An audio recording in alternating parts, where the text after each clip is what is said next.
Good morning students. Next है हमारे पास कार्टेनोइड्स। तो कार्टेनोइड्स क्या होते हैं? These are generally fat soluble tetra terpenoids and are yellow to red pigments that are produced by plant, algae, bacteria and fungi. Next point, they are produced to form 8 isoprene unit and equally contains and 40 carbon unit atoms. ठीक है. Next point in this is that they are insoluble in water, acid and alkalis but soluble in chloroform, ether and fats. Next point, many carotenoids are unstable to air, heat and acid. They generally do not react with air, heat and acid. Next point, they act as light filters which protect chlorophyll against disintegration effect of light. Next point, carotenoids act as protectors for sensitive enzymes in cell. Next, they also play important role in the reproduction of algae. Next point, they also take part in some redox reaction occurring in plant. And they do not play an important role in photosynthesis process, but indirectly they participate in photosynthesis process by transferring their excitation energy to chlorophyll, which then further useful for photosynthesis process. And most of the carotenoids can be converted into vitamin A, and so we can say that they also act as provitamins. Now the next point is general methods of structure elucidation. तो carotenoids के structure इलूशिडेशन में क्या क्या general method क्या क्या होते हैं, क्या किस तरीके से हम स्ट्रक्चर के इलूशिडेशन करते हैं. First, determination of number of double bonds. तो हम पढ़ चुके हैं, टर्पिनोइड्स में भी पढ़ा था. डबल बॉन्ड्स के डिटर्मिनेशन के लिए क्या करते हैं हम? एडिशन रिएक्शन होती है एल्कीन के ऊपर. तो सिंपल हाइड्रोजन का एडिशन, हेलोजन का एडिशन या मैलिक एनहाइड्राइड, इनका एडिशन करवाते हैं. और जितने number of hydrogen molecule, halogen molecule use होते हैं, वही हमें क्या बताते हैं कि कितने हमारे पास डबल बॉन्ड इसके अंदर प्रेजेंट है.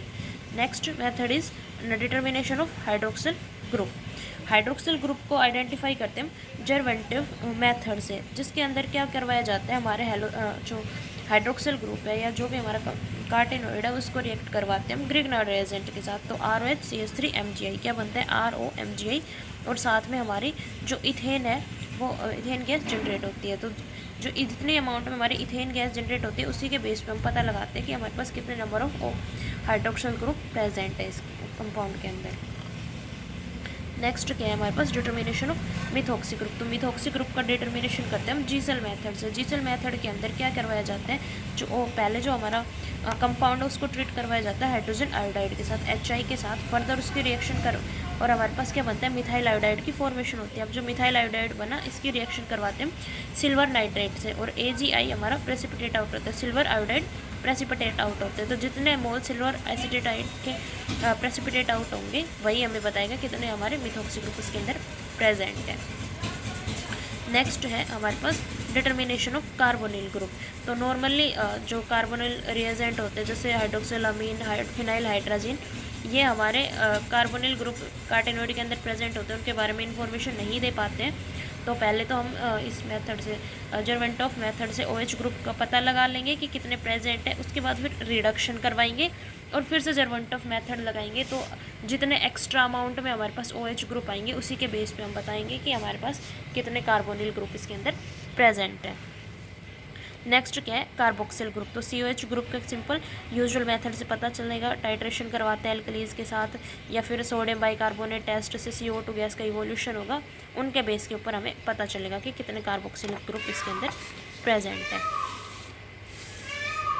उसके बाद नेक्स्ट है हमारे पास determination of side chain methyl group. तो मिथाइल ग्रुप का डिटर्मिनेशन करवाने के लिए क्या करवाते हैं? एल्कली KMnO4 के साथ रिएक्शन करवाते हैं. तो जो ये हमारा साइड चेन मिथाइल ग्रुप इस तरीके से जो प्रेजेंट होगा, क्योंकि इनके पास कॉन्जुगेटेड डबल बॉन्ड्स होते हैं, तो जो ये मिथाइल ग्रुप है ये किस में ऑक्सीडाइज हो जाएगा? हमारा एसिटिक एसिड में. और जितने number of acetic acid form होंगे उतने ही हमारे पास एक side chain methyl group, one side chain methyl group present होंगे. सेकंड, इनके पास क्या होते हैं? आइसोप्रोपेलाइडिन ग्रुप. ये इस तरीके का ग्रुप प्रेजेंट है. तो वो कैसे करोगे? उसकी ओजोनोलिसिस, इसकी ओजोनोलिसिस करवाओगे, ये बनेगा आपका बेंजोडिन. उसकी फर्दर क्लीवेज होगा तो क्या बनेगा, एसीटोन। अगर एसीटोन की फॉर्मेशन हो रही है मतलब आइसोप्रोपेलाइडीन यूनिट प्रेजेंट है, जिसको आइडोमेट्रिकली एस्टिमेट किया जा सकता है। नेक्स्ट क्या है, ऑक्सीडेटिव डिग्रेडेशन। अब हमने जैसे टर्पिनोइड में पढ़ा था कि ऑक्सीडेटिव डिग्रेडेशन करवाते हैं कि MnO4 के ऑर्गेनोलिसिस के, वो डिपेंड करता है कि कौन सा हमारा कंपाउंड है, और वहाँ से हम कार्टेनोइड्स के जो मेन कॉन्स्टिट्यूशन है उसके बारे में पता लगाते हैं। नेक्स्ट क्या है, थर्मल डिग्रेडेशन। थर्मल डिग्रेडेशन से भी हमें क्या मिलती है, साइड चेन मिथाइल ग्रुप्स की रिलेटिव पोजीशन का पता चलता है कि साइड चेन मिथाइल ग्रुप कहाँ पे अटैच्ड है। फाइनली लास्ट में किससे पता कन्फर्मेशन होती है, स्पेक्ट्रोस्कोपिक टेक्निक से। तो फर्स्ट क्या है, IR से क्या पता चलेगा, हमें फंक्शनल ग्रुप के बारे में पता चलेगा। तो अगर OH है तो उसकी हमें बैंड मिलेगा 3670 से 3580 सेंटीमीटर के आसपास। एसाइक्लिक एल्डिहाइड का 1740 से 1720 सेंटीमीटर इनवर्स में, एसाइक्लिक का 725 से 1700। Alpha beta unsaturated carbonyl compound है तो 1705 से 1660। ट्रांस डबल बॉन्ड है 960 सेंटीमीटर इनवर्स में मिलेगा। सिस डबल बॉन्ड का 730 सेंटीमीटर पे मिलेगा। फिर उसके बाद मिथाइल ग्रुप NMR से क्या पता चलेगा, मिथाइल ग्रुप की पोजीशंस।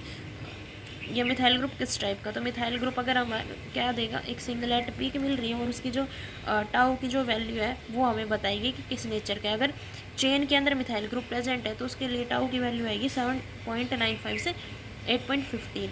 अगर एंड ऑफ चेन, अगर चेन के एंड में मिथाइल ग्रुप प्रेजेंट है तो उसकी आएगी 8.31 से 8.44।